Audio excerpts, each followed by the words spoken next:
So I looked in my Discord and I saw a comment that I'd been tagged in, and it's from Cog. It says, "So even Alex has been blocked by Matt Dillahunty on Twitter now." To which I replied, "LMAO, haha."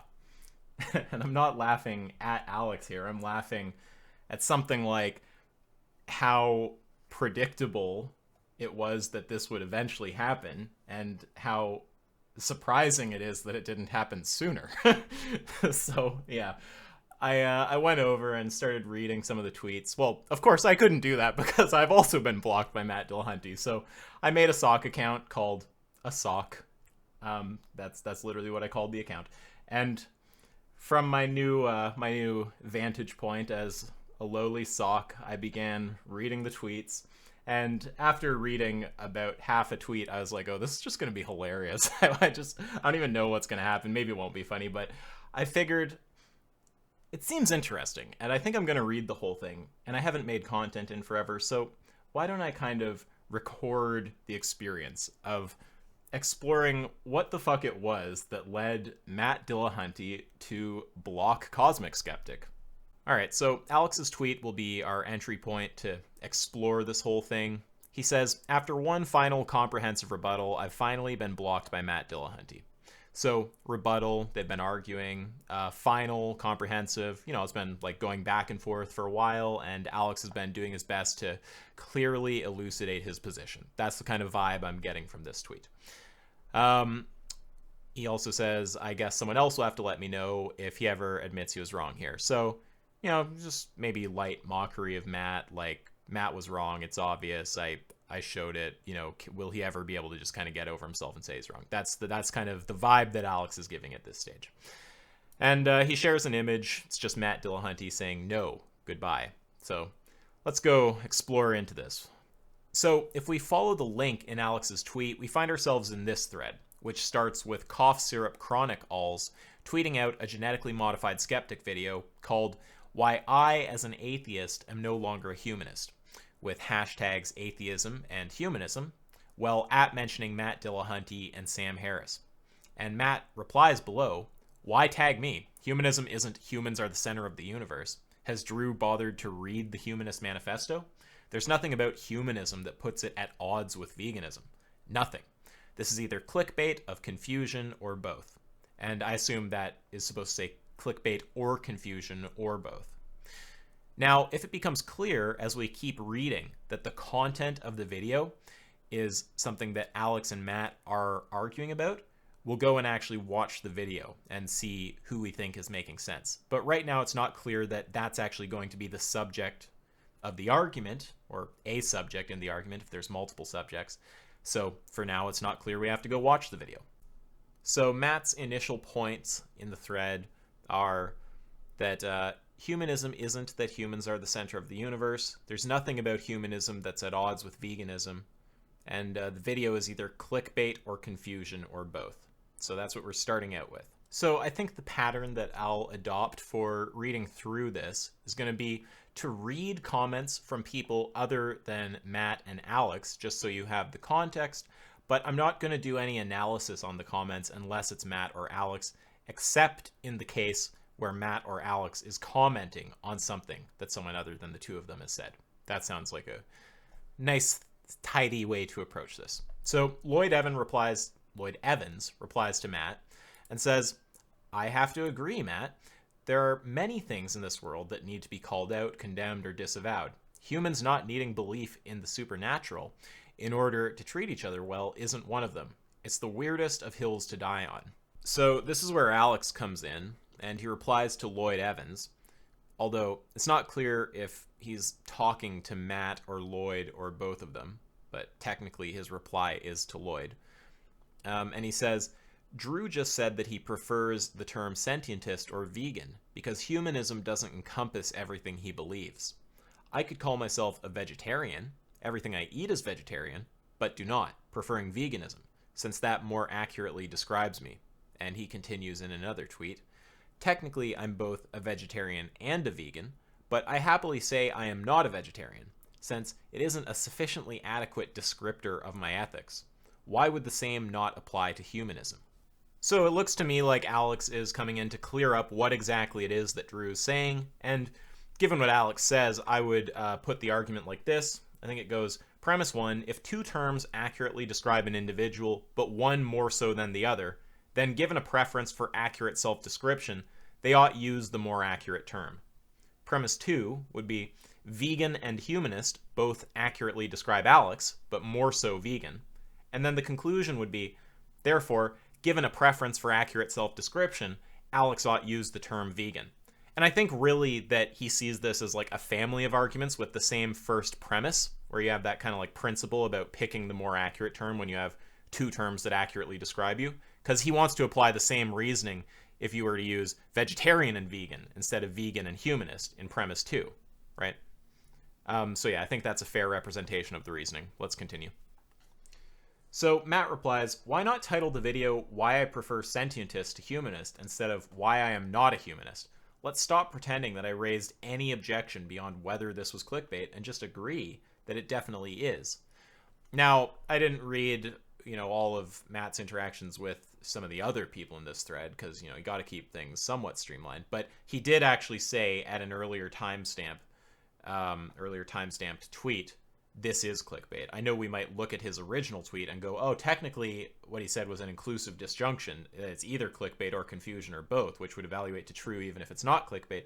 But no, if you go digging, there are actually earlier comments than this one here where he says he claimed it was clickbait, where he does directly claim it's clickbait, not just claim it as an inclusive disjunction. So that part is true. But when he says he made no other objections, that seems false. Like if you look to his original comment, he's just saying right here, humanism isn't humans are the center of the universe. He's also saying there's nothing about humanism that puts it at odds with veganism. Nothing. Continuing.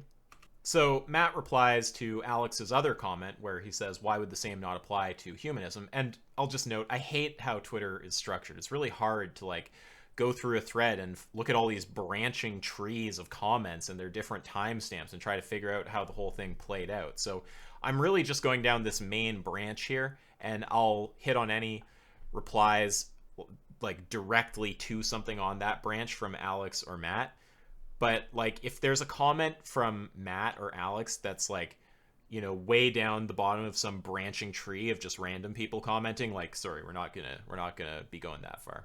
There's limits to what I am willing to do.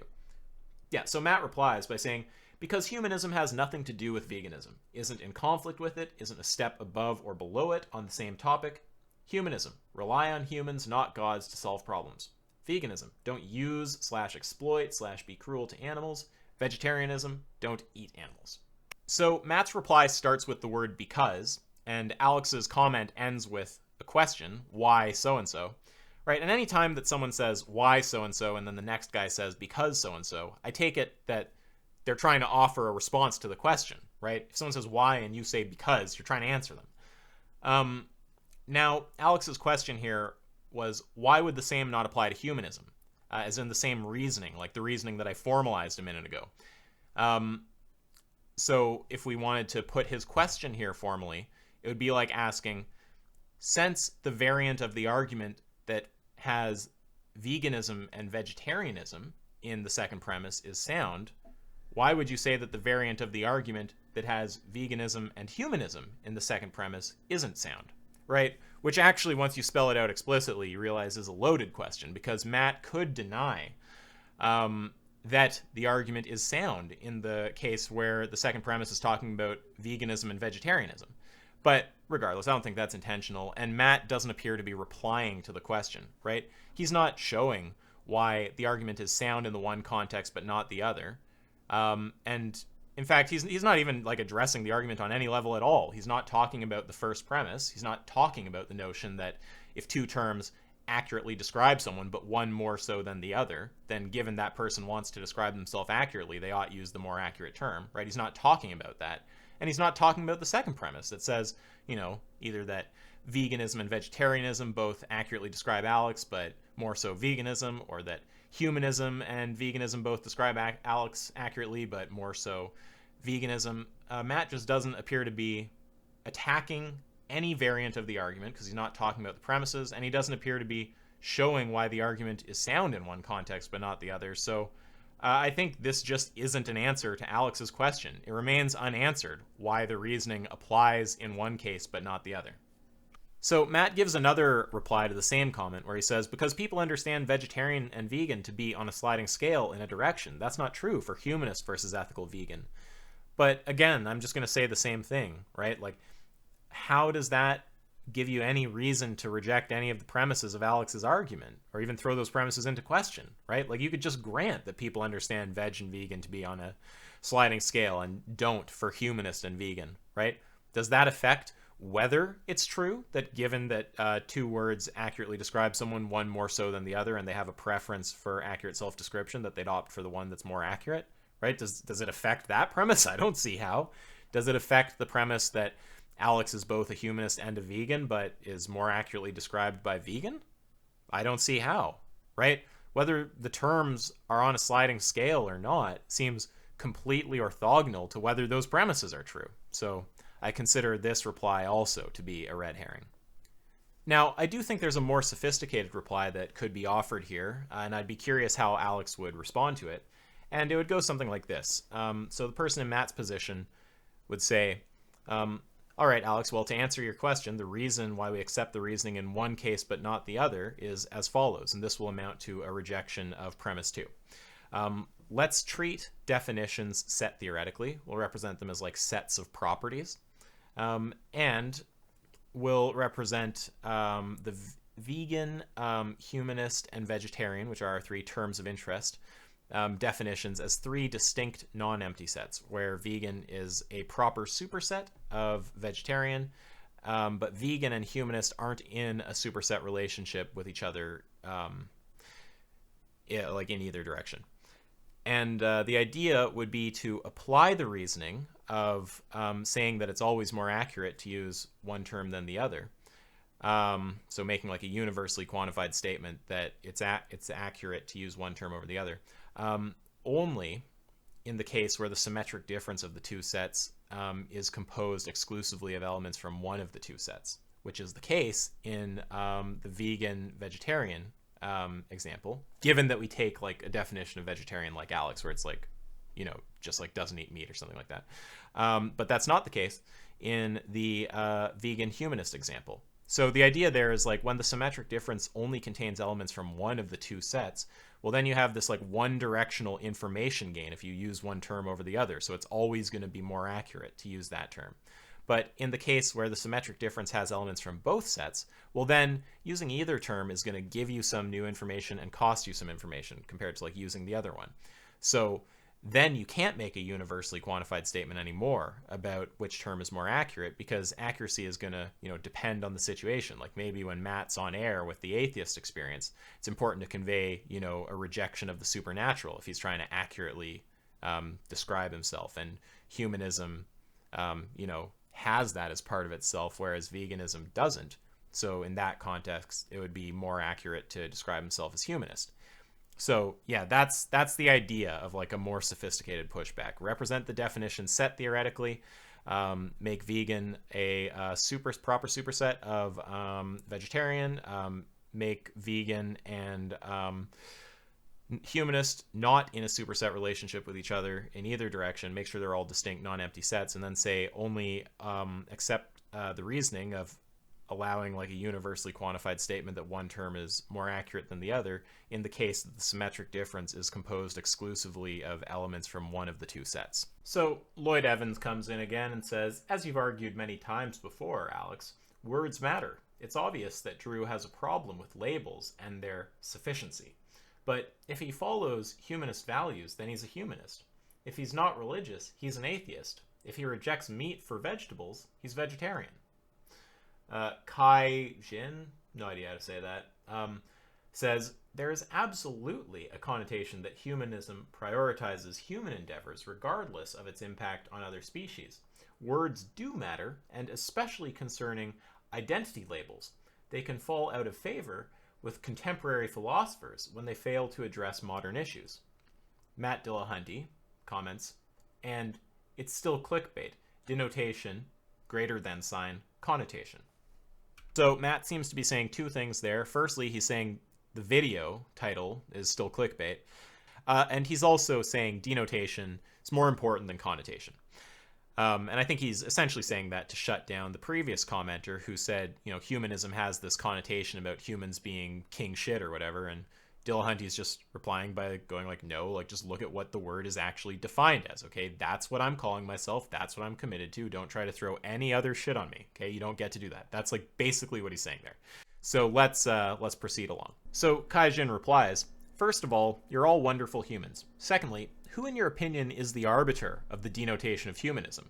Does their understanding of it trump modern humanists' understandings of it in regards to veganism?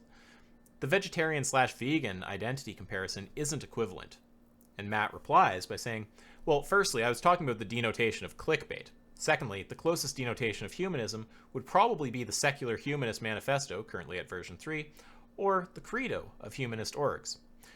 Okay, so that's actually surprising to me, where Matt says that he was talking about the denotation of clickbait. It seemed like he was talking about the denotation of humanism, because the person in the comment before him had said that humanism has this connotation of humans being prioritized, right? Kind of like human supremacy sounding thing. And he seemed to be replying by saying, well, the denotation is more important than the connotation, so, I'm not committed to that in virtue of being a humanist. Just go read what being a humanist is. But apparently I'm misinterpreting Matt, and when he was talking about denotation in that previous comment, he was talking about the denotation of the word clickbait. But if that's the case, I have absolutely no clue what point he was making in that original comment. Continuing, Alex replies, here is the disagreement then, surely, from the Humanist Manifesto 3. Humanists assert ethics is grounded in human welfare. Ethical vegans assert it is grounded in the suffering of all conscious creatures.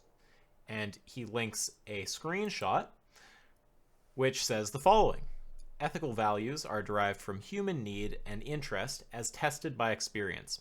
Humanists ground values in human welfare, shaped by human circumstances, interests, and concerns, and extended to the global ecosystem and beyond. We are committed to treating each person as having inherent worth and dignity, and to making informed choices in a context of freedom consonant with responsibility. Alex continues in another tweet, you might say that the manifesto doesn't say ethics is only about human welfare, but that is the clear implication.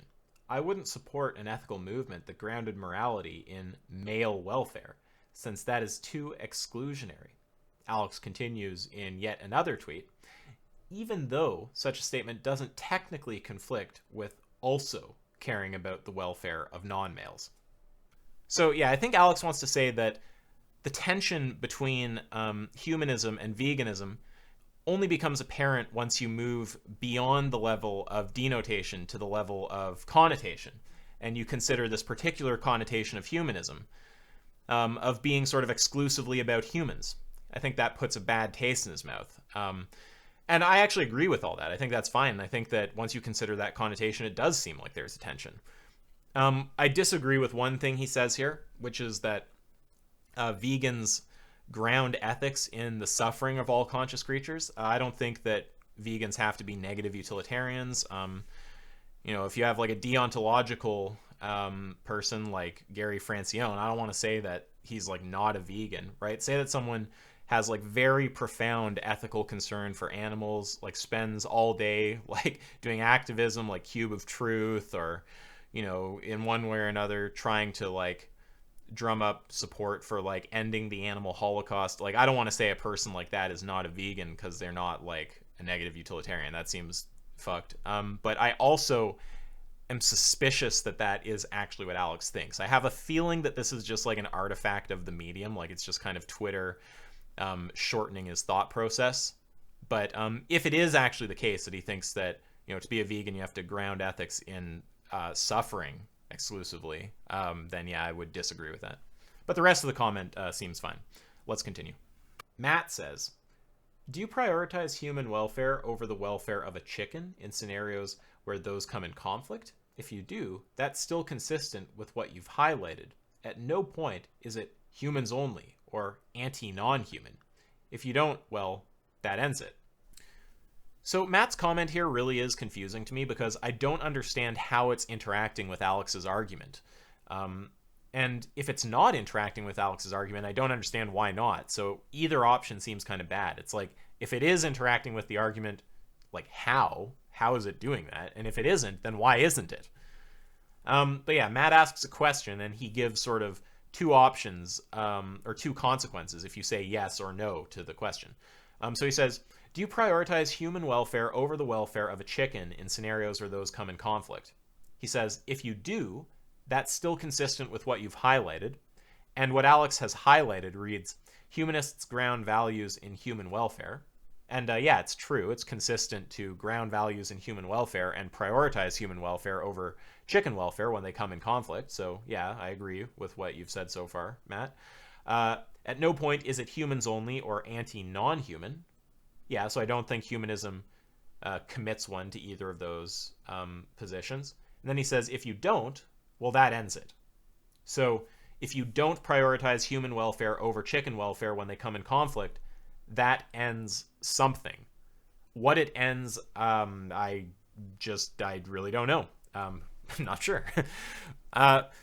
But what I would say is this. It's not clear how anything in Matt's comment has any bearing on Alex's argument, right? Like, Alex could give either answer to the question, and it wouldn't give us any reason to doubt the premises of his argument, right? Like, just look at the premises. If two terms accurately describe an individual, but one more so than the other, then given a preference for accurate self-description, they ought use the more accurate term, right? Like, why would the truth of that be at all affected by whether Alex prioritizes, human welfare over chicken welfare when they come in conflict? It just seems unrelated, right?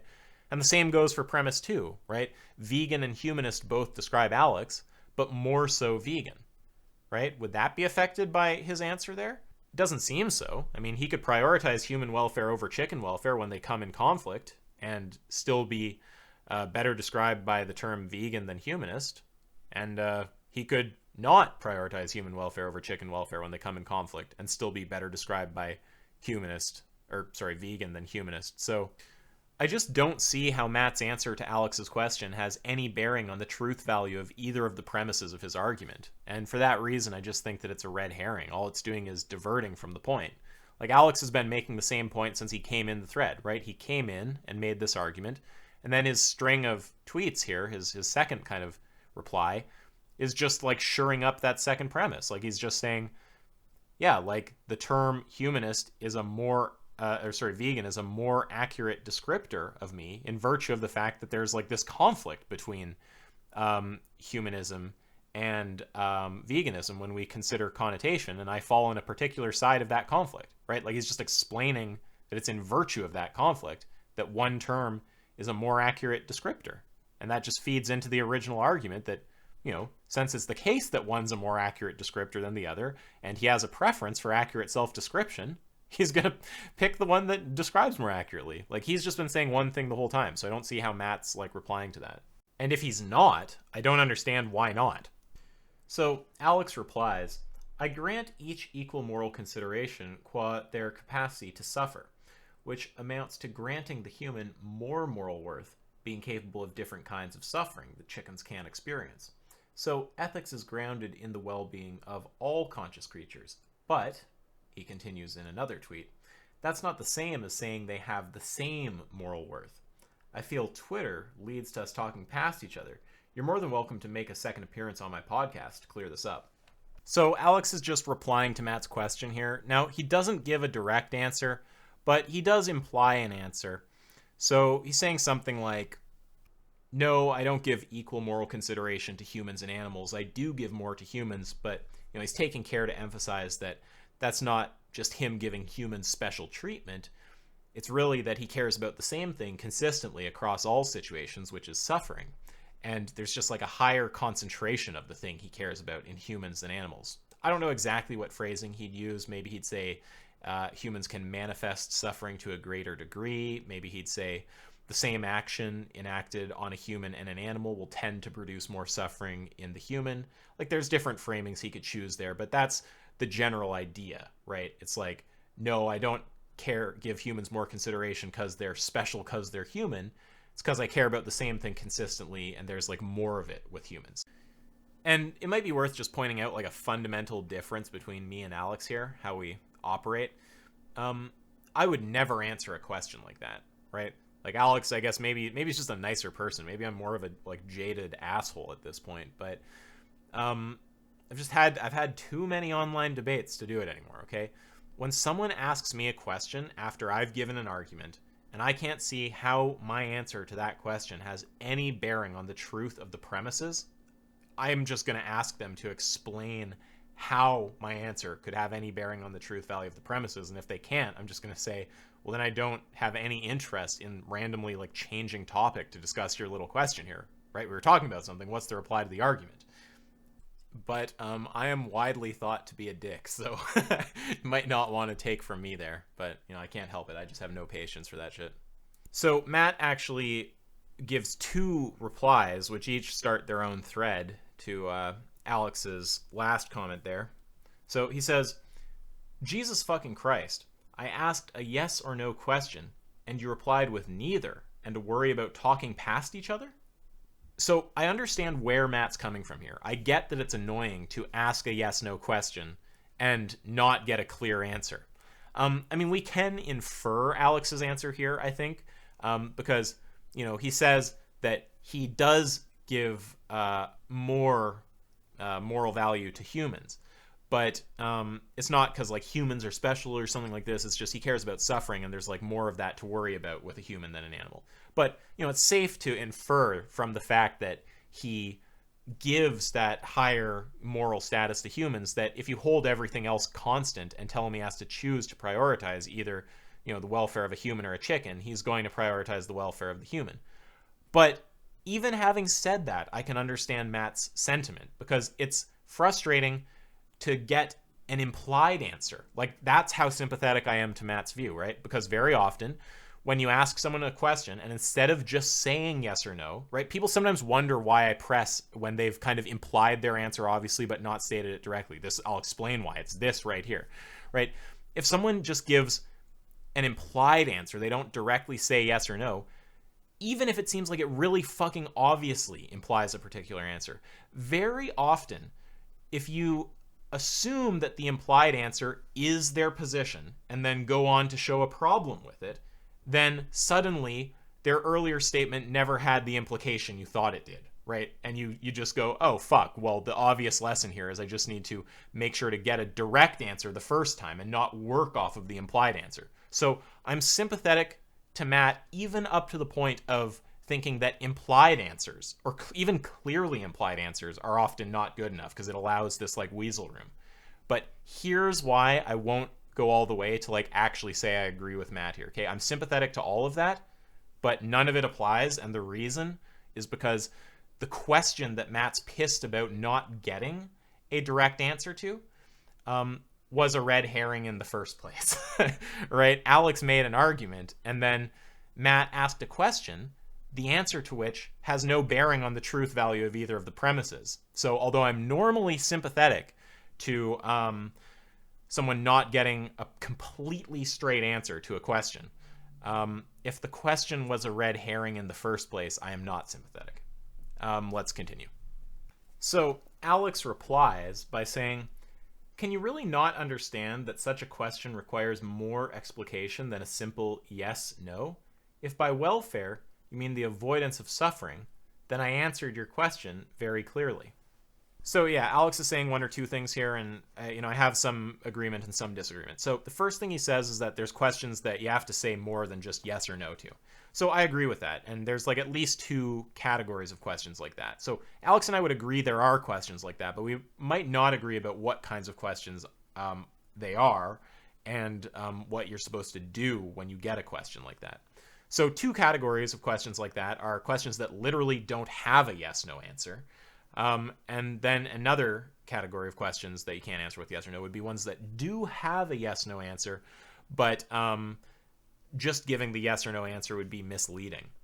So in the first case, like say you have a question like, are old ladies nice, right? And it's not clear to you what the scope is. Are they talking about all old ladies? Are they talking about some old ladies? Are they talking about old ladies generally? And without having a notion of what the scope is there, the question doesn't actually have a clear meaning to you. So of course there's not a yes-no answer. So that's fine. And I think in that situation, it's on the person being asked the question to explain to the questioner why they can't give a yes no answer. And then the questioner can either like address the concerns by like, debunking their reasoning for not being able to give a yes no answer, or clarifying terms if the reasoning for not being able to give a yes no answer actually made sense and maybe they just had to clarify something. And then if they successfully do that, they can like ask the reformed version of the question. I think that's kind of the fair way to go about when it actually doesn't have a yes no answer, right? Just explain as the questioner why you can't answer it. Then the other guy can either address the concern and re-ask it, or can drop the question. Then another category, which I mentioned before, of questions you can't just answer with a yes or no, are questions that do have a yes no answer but are misleading if answered purely with a yes or no. So if I ask you, a variation of when did you stop beating your wife, if I say, did you stop beating your wife last night? Well, I mean, the answer is no, because you had never started beating her in the first place, so you didn't stop yesterday or last night or whatever. But if you just say no, it just kind of sounds like you're just still beating her, right? Like, did you stop last night? Nope. So, I mean, in a situation like that, I think that the right thing to do is to answer with a yes or a no, but to insist on adding further information, right? Because then there's no saying you're weaseling, because you did give the answer. But if there's something that's really important to you to convey, as long as you're not trying to just fucking derail the conversation off in some crazy direction, it's fine for you to add that little addendum to your yes or no. So no, I didn't stop beating her last night, but let me add that that's because I was never beating her in the first place. So that's how I think those are to be dealt with. So when it comes to what Alex just said there, I agree there are questions like that. I've given you a little sketch of my kind of view on such questions. But there's a further question of whether Matt's question was such a question. And maybe it was. It would depend. It would be easy for Alex to argue that. Like if he said there's something he's not clear about in the question, like if he were to say, it wasn't clear to me, are you saying like in all situations that when there's a conflict between human and chicken welfare, I always prioritize the human welfare? Like even if the damage to human welfare is like a pinprick and the damage to chicken welfare is like many hours of being like beaten or something like that, because I don't prioritize human welfare in that situation, right? Like if he wanted to get some clarification on maybe like the scope of like the situations Matt's asking if he prioritizes human welfare in, right? Like anything like that, I would think that's fine. But he's not actually explicitly doing that here, so he hasn't actually explained why he can't give a yes no answer. So it's like, I agree that there are questions like that. I agree that conceivably Matt's question might be one of those questions to you, but where I disagree is just kind of with how you operated here, which is not by spelling out why it's one of those questions. Okay, and then the next part of Alex's comment says, if by welfare you mean the avoidance of suffering, then I answered your question very clearly. And I just don't see how it was answered clearly. I don't think a yes or a no was ever given. I think that I did my best to understand your answer, and I understood it by kind of looking at what your comment sort of implied, right? It's like you said that you give one more moral consideration than the other. That probably implies that all else held constant, you would prioritize their welfare. But I don't think the answer was, quote, like given very clearly. I think that's overstating it. I think it was implied at best. So remember how a while ago I said that Matt actually gave 2 replies to Alex's comment, and that started 2 branches? Fuck Twitter. Well, we just completed one of them, so let's go back and then we'll go down the other one. So Matt also replies to Alex's comment by saying, are you planning a podcast on whether or not something is clickbait? Because that's the objection. So I don't really like this comment from Matt, and that's for 2 reasons. So the first, and like maybe this is me misreading the comment, but it seems like he kind of wants to shut the discussion down to like just this clickbait objection. Like there's not anything else to like talk about here. But, obviously Alex is trying to make this whole point about like, when you have a preference for accuracy and there's like 2 terms that describe you and one does better, like you should select that one and like where that applies. Like he has a whole kind of like argument he's making there. So that seems like obviously worth discussing, because clearly you guys are disagreeing about that. And so that's one reason I don't like Matt's comment. It seems to like not want to acknowledge these like other like very worthwhile parts of the dialogue here.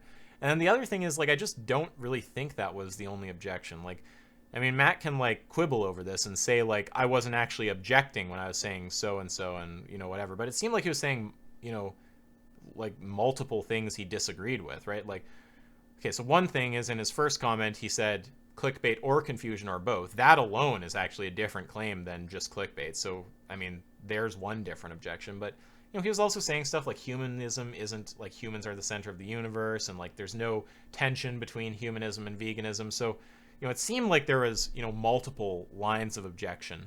But yeah, those are two reasons I'm not really fond of that comment. Let's keep going.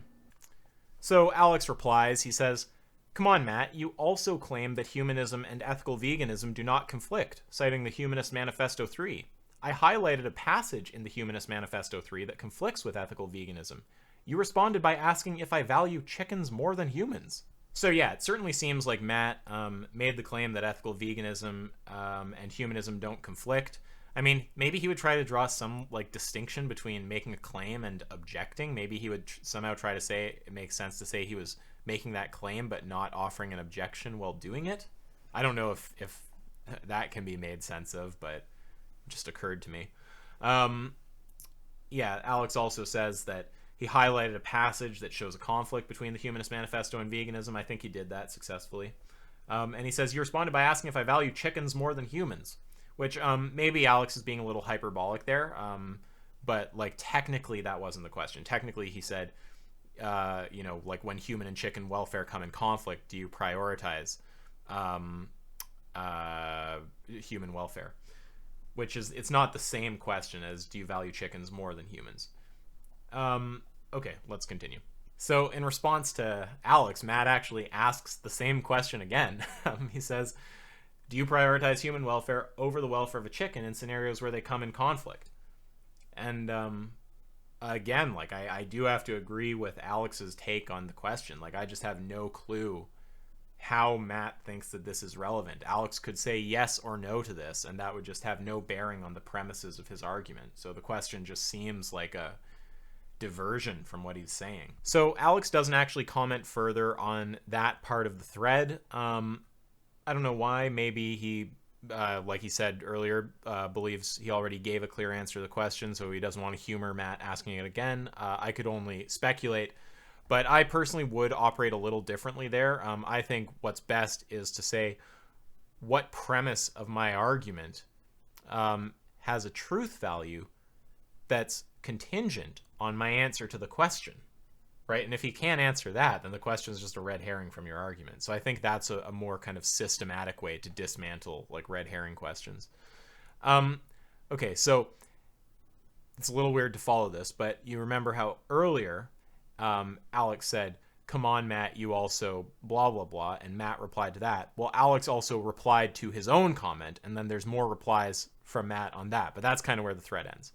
So Alex's reply to himself here says, "Will you admit that the manifesto you cited does, in fact, conflict with ethical veganism? Don't worry, I won't say, if you don't, well, that ends it, like you did, because that wouldn't be a very skeptical attitude." So yeah, Alex basically made this original argument about preferring the one term over the other.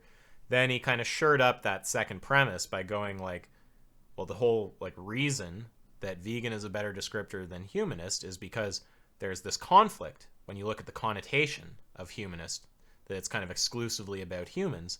And I actually fall on one side of that conflict. So I'm going to use the term vegan instead of humanist, right? Right now in this comment, he's asking Matt to kind of like concede to that reasoning he gave about there being a conflict, right? When he was kind of supporting that premise of the argument. And he's also just sassing a little bit here. He's kind of saying like, Matt's attitude of like, well, that ends it. That wouldn't be a very skeptical attitude. And I still don't know what the fuck Matt was actually referring to when he said, well, that ends it.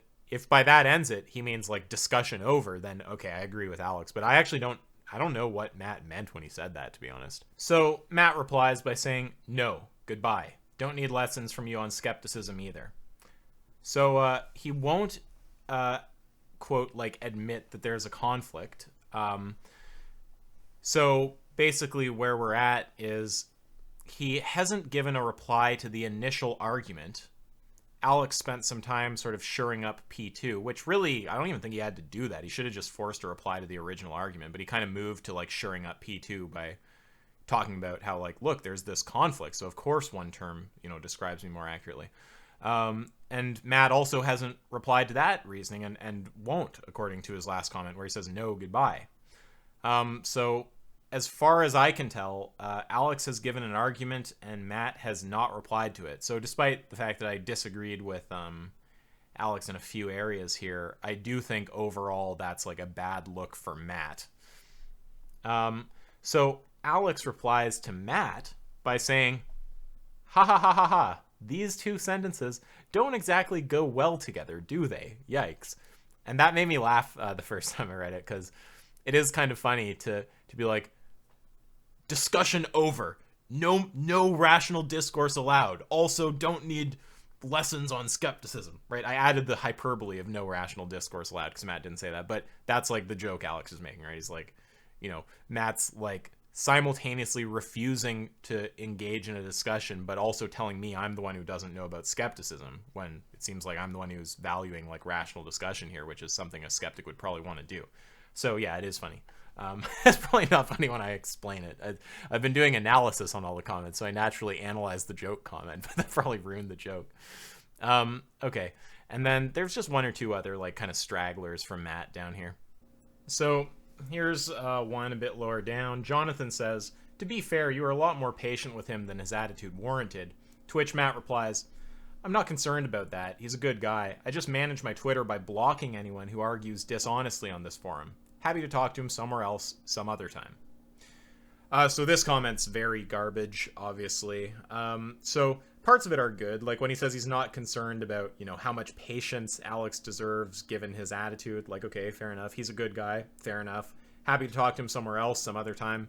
Fair enough. Granted that it's true. I'm a little skeptical about that. Are you actually going to talk to him now, given that it's obvious this will come up? Like, will you really enter an adversarial kind of conversation where he's going to be able to press you on veganism? Now, I know Matt did once before, but I'm a little curious about the circumstances around that conversation, because we know that Matt does not like talking about veganism. He definitely doesn't like it on the show, although arguably that's just because it's a different topic. And he gave Richard, sent him on a wild goose chase for a debate to Pangburn philosophy. And we all know how he sort of has acted on Twitter when people have raised this. So, I mean, Matt doesn't seem like he's very interested in the conversation. But yeah, with that original conversation he had with Alex, I always kind of wonder, was that really that? Maybe I should just ask Alex sometime, but is that really that, did that come about because they agreed, yeah, let's have a talk about veganism? Or was it more like they were already around each other and they kind of started filming with no explicit plan to talk about veganism? Then Alex kind of led the conversation there and put in a bit of effort to keep it there.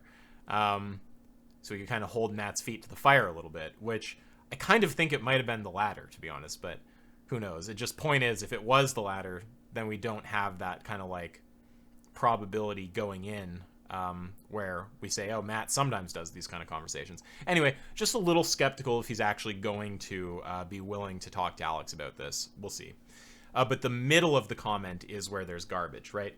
I manage my Twitter by blocking anyone who argues dishonestly, right? And he says this right after blocking Alex, and Alex, tweeting out that he's been blocked by Matt. So the implication here, obviously, is that Alex is arguing dishonestly, but I don't see any reason to think that. I don't see anything about how Alex is operated here that would distinguish him from anyone else in any other situation where I'd think they're being honest, right? What is it that you're seeing here, Matt, that's making you say Alex is arguing dishonestly? Right? It seems just kind of like a garbage thing to say, and I doubt that you have any argument for it. And there's another straggler here. So Faith McCloskey, DNP, CRNA, getting hitched in 2021, says, well, I guess we know what all the calls to the atheist experience are going to be about for the next 6 months, again. To which Matt replies, nope, we just won't take those calls. This was about whether a title was clickbait, and I was completely baited into a secondary discussion with someone who kept deflecting. Won't be taking calls on this at all. So Matt can take calls on whatever he wants. That part's fine. But when you talk about getting baited into a secondary discussion with someone who kept deflecting, I mean, I assume he's talking about Alex here. And I don't think Alex was baiting you. Like, read his initial comment. He was pretty obviously just coming in to make a point that he, for whatever reason, he felt was important, right? He just was clarifying, like, kind of the reasoning behind the type of position someone like Drew holds there. When you say he kept deflecting, it's like, so I grant he didn't answer your question twice, although the question itself was, like, as far as I can tell, a red herring from Alex's argument. So that takes a bit of wind out of the sails of the deflection criticism. But, like, even if it wasn't like a red herring question, like, I mean, there was only 2 asks, and one of them he did answer just, like, implicitly, right? Like, 2 asks with 1 implicit answer is not enough for me to say keeps deflecting. And, like, I am known for calling people out when they deflect or dodge or whatever, but, you know, it's two asks is not enough to, like, generalize to this person keeps deflecting from, right? Like, yeah, I think you got to talk a bit more than that, frankly. So yeah, that's it. I guess you guys can kind of judge for yourself what happened here, but if I had to sum up the whole thing, just looks like someone shared a video. Matt commented on it. Alex gave kind of an argument for a position. Matt didn't really interact with the argument. Alex gave some, like, supporting sort of statements for the second premise. Matt asked a random question. Alex didn't really reply to the random question. And then Alex asked Matt to concede to his sort of supporting points for P2, and then Matt just dipped. So overall, it's like Alex made an argument, Matt didn't really deal with it. So I'm going to give this one to Alex, but, you know, you guys can decide for yourselves. And with that, I am going to go and do a bunch of stats and logic and coding, and my brain will hurt by the end of it. Okay, have a good day. Bye-bye.